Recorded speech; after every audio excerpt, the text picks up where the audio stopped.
What's up guys, it's Aaronitmar here with another Super Smash Bros. Ultimate Datamine video. Some of you may know this information already, and I have been out of town for a couple of days, so I wasn't able to make a video as soon as possible, but this will be a little bit of a more comprehensive video because there are two bits of information that were kind of released at different times, so they are both going to take place in this video.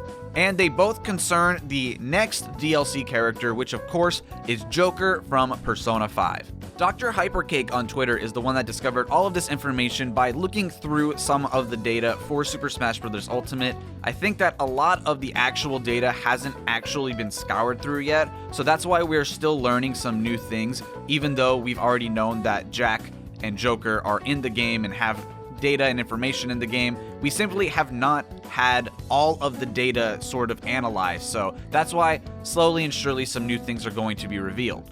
So first up, Dr. Hypercake says that he was looking through some files in Ultimate and he found Jack_Mementos. Now if you missed this, Jack in the game files is presumed to be Joker's codename. All of the DLC characters have been given codenames in order to prevent data mining actually leaking the characters. So we have Jack, who we already know is Joker, and now Dr. Hypercake has found Jack_Mementos, which is an iconic place from Persona 5. He says that the string that he found Mementos in actually matches the way that stage names are formatted. They're formatted series_stage, and right now Joker's internal name is Jack. I don't know that we'll ever have Persona 5 as the actual series name, because the DLC kind of works a little different from the actual main roster, but this kind of does confirm, or at least gives us very powerful evidence, that Mementos, which is an iconic location in Persona 5, will be the stage that comes along with Joker in the first bundle for the very first fighter in Smash Ultimate. There's been a lot of talk and discussion about what Joker's stage could be because Persona 5 really has a lot of very noteworthy locations that could be used as an actual stage. When people were talking about what stage would come with Joker, several places from Persona 5 were consistently brought up. The casino is definitely one that was always mentioned, even just random actual Japanese streets because the game does take place in Japan, so even just a standard street would actually make a lot of sense. But Mementos was of course one of the most mentioned places from Persona 5 that could be converted into a stage, so it's no huge surprise that Mementos could potentially be the stage, and based on this data mine is the stage. Obviously we're just going to have to wait and see. This could be some kind of red herring. I don't personally think that it is. I do think that we actually are getting this stage, but we will not know until we actually see the stage confirmed and in action. Now the second bit of information that Dr. Hypercake uncovered is that there is another reference to Jack that needs to be mentioned in the actual files. So he has this whole string, which I'm not going to go ahead and read because it's a lot of numbers and letters that wouldn't make sense just me saying them out loud. He points out that Jam1 Garner, which is another popular Smash data miner, was the first to actually notice this in the actual string dump of the game. But basically, there are some interesting theories about what this particular Jane 1 means in the actual Smash title, because there's actually no information and there's no reference to a Jane in Persona 5 at all. Dr. Hypercake then goes on to say that the naming convention for this matches the costume folders in Smash 4 and Smash Ultimate. .mb is the file extension for Maya binary files, which is the program that they use to develop 3D models for Smash Ultimate, and .mchp is the file extension related to the hair model. Now there are some pretty interesting theories about this because, like Dr. Hypercake says, this actually matches the file naming convention for the costumes in the game. CXX is basically the template, and replace that with a number and it basically matches the actual costume slot for the game. So for example, C00 is default Mario, C01 is American Flag USA Mario, and it continues on until all the way you get to C07, which is the final costume, which for Mario's case is the Wedding Mario.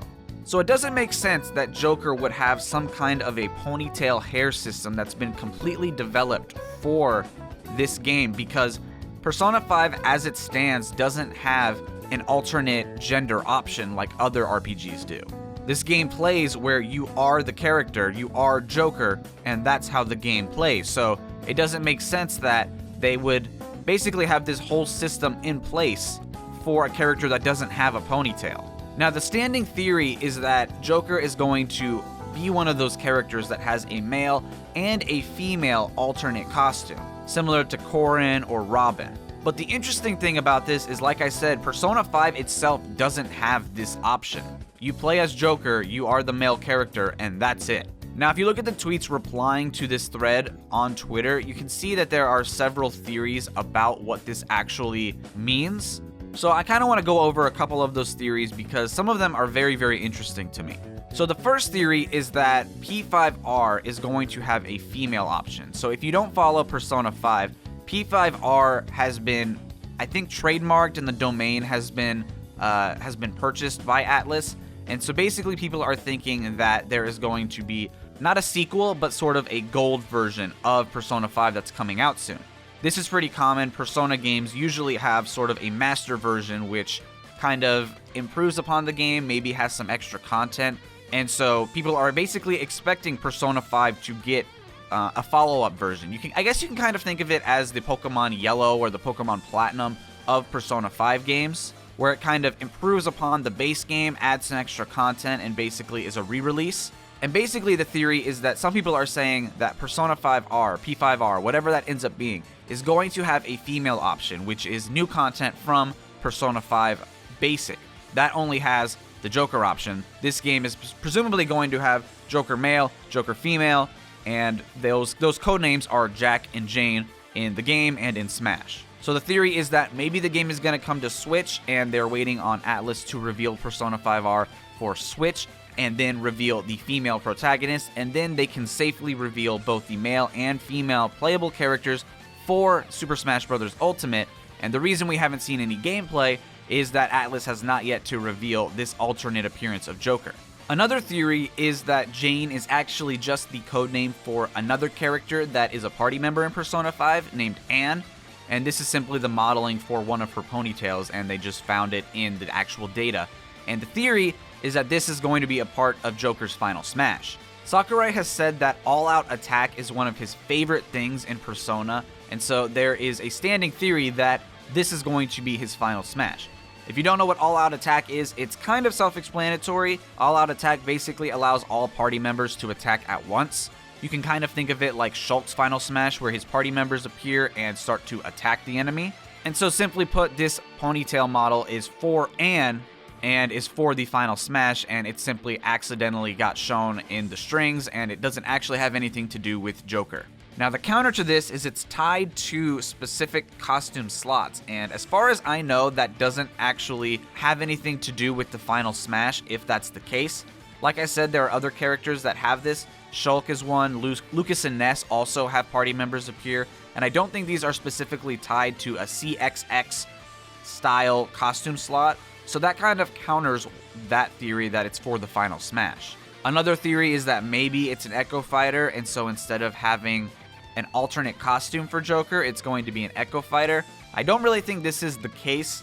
I think that they would mention at some point that an Echo Fighter was going to be revealed or announced, or the possibility that Echo Fighters could come with DLC, but I simply don't think that. Not only do I not think that it would be possible, I think it wouldn't be fair, because imagine Persona 5 gets Joker and then a Jane Echo Fighter for the game, and then, I don't know, Minecraft only gets Steve. You know, Microsoft may feel shafted because they didn't get a second rep, even if it is just a clone character. I think that we actually are going to simply get the 5 characters. They're not going to be any Echo Fighters or any kind of actual extra character on accident or anything like that. I think we're simply going to get the 5 that they said, and so the Echo Fighter theory doesn't really hold water in my mind. But that is pretty much all of the Datamine information regarding specifically Joker. There's a few random things, like they found text strings for Home Run Contest stage, so maybe we can see that coming back. But I specifically wanted to talk about Joker because he's the new character, and this was really interesting to me. So I talked about a couple theories, and then I talked about my thoughts on it. Personally, I think that the alternate male and female appearances would be very interesting and does seem plausible because it kind of matches the pattern that almost every new DLC character in Smash 4 had. Ryu was the only character who didn't have an alternate appearance at all, but Cloud had 2 alternate appearances. Corrin had male and female appearances, and then Bayonetta had, obviously, the Bayonetta 2 and Bayonetta 1 appearances. So it kind of matches the pattern that had been set for the last few characters in Smash 4.